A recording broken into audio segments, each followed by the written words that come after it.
This was a chocolate shop that even God would envy. No one in the small town knew where the shop owner came from. With just a turn of her mysterious compass, she knew what kind of chocolate her customers needed. The pepper triangle, that's for you. Tiny hint of chili pepper to play against the sweetness. Adventurous.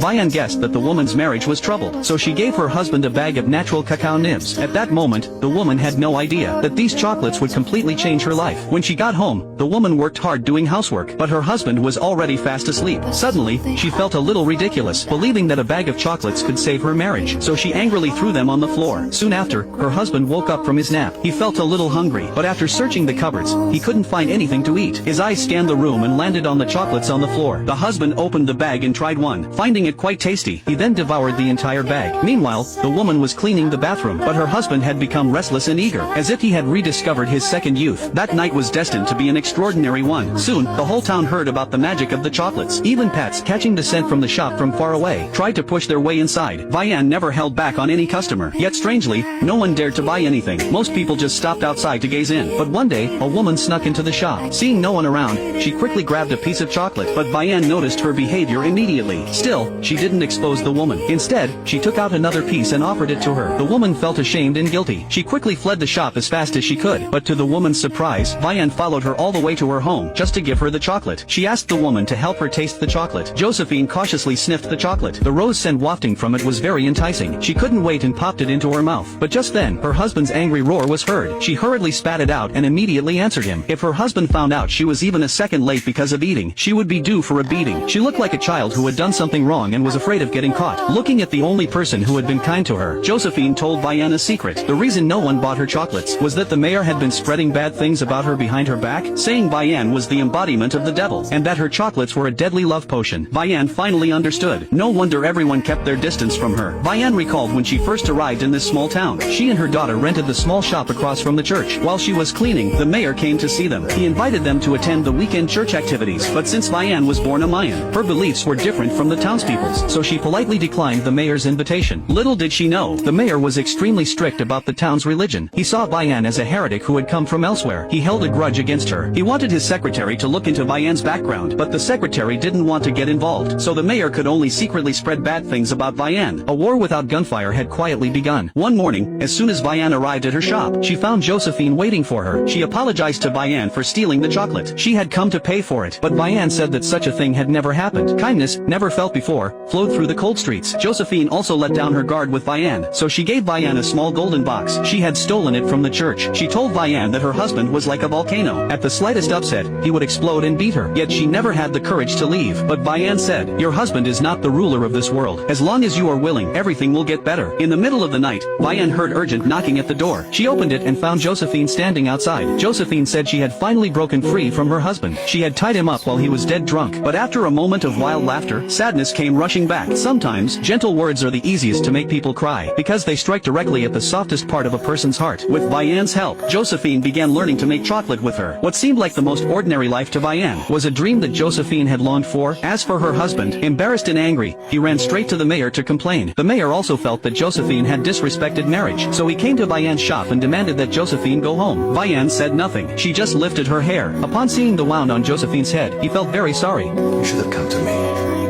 Your husband will be made to repent for this. Tell him to repent on someone else's head. After that, the mayor took the man straight to the church. He made him confess to the priest 100 times, and learn basic manners alongside the children, until he was reformed into a gentleman. A few days later, the man dressed up nicely, holding flowers in his hand. Being a gentleman for the first time was a little awkward. He found Josephine and stammered out an apology. He said he had turned over a new leaf, and begged for her forgiveness. Josephine took the flowers and forgave her ex-husband, but she had no intention of getting back together with him. Vian told her that domestic violence is either 0 times or countless times. The cruelest wounds are often multiple, branded onto the soul like a scar. But before the night was even over, Vian's words proved true. The ex-husband smashed open the shop door, and drunkenly stormed into the chocolate shop, causing a huge scene. Vian quickly locked the bedroom door. Then they struggled to move a cabinet in front of it, but the two women still couldn't hold off a strong man. The ex-husband broke right through the bedroom door. He threw Vian to the ground, and tightly wrapped his hands around her neck. Seeing this, Josephine frantically grabbed a frying pan, and hit him hard. Who says I can't use a skillet?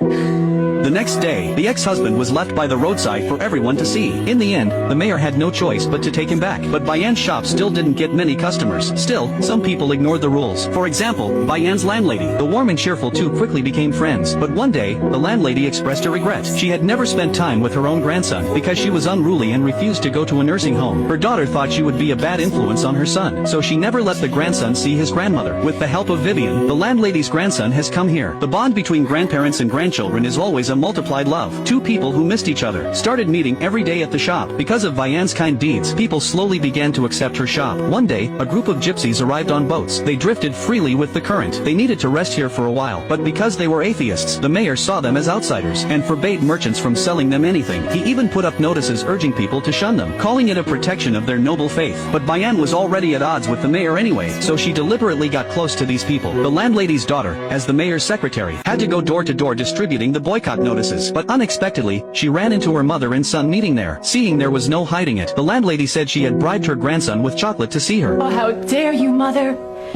He's happy, he's fine, look at him. What about you?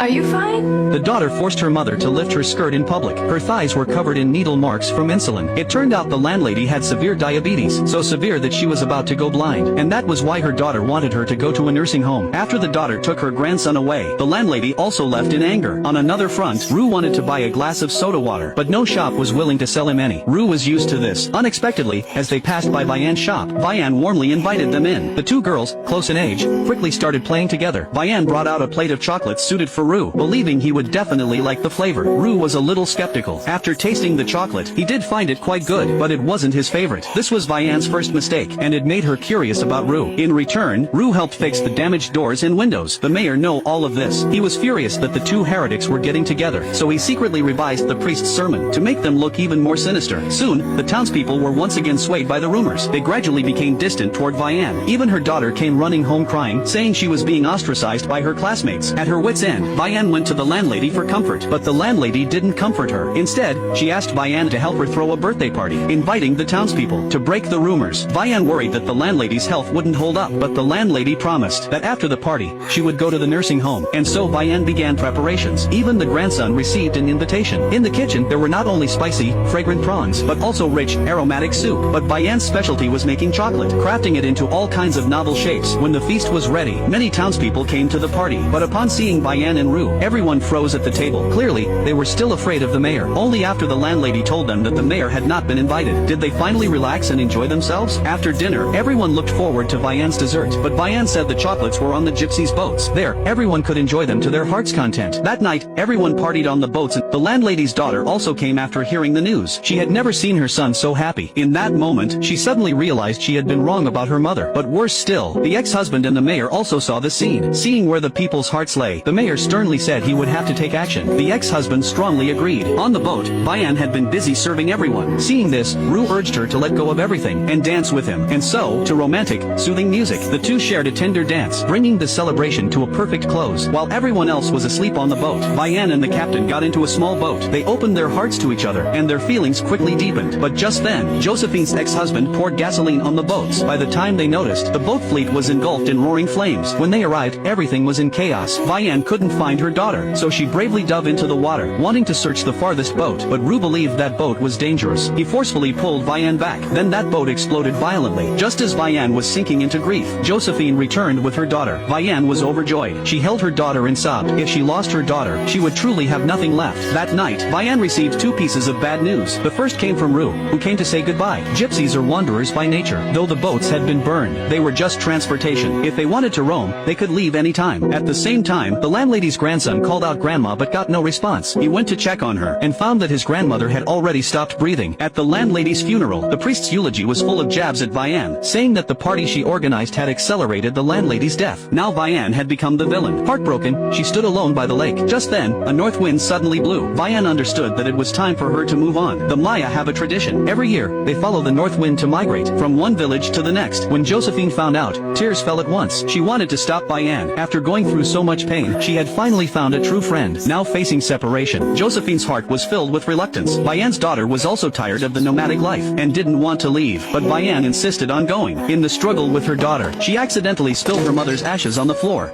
The daughter quickly scooped up the ashes with her hands and apologized. And just then, Vianne seemed to hear something. She opened the kitchen door and found all her old friends gathered there, including the landlady's daughter. They were preparing Easter activities, hoping to persuade Vianne to stay. How do you like the zombies? Are they chopped fine enough?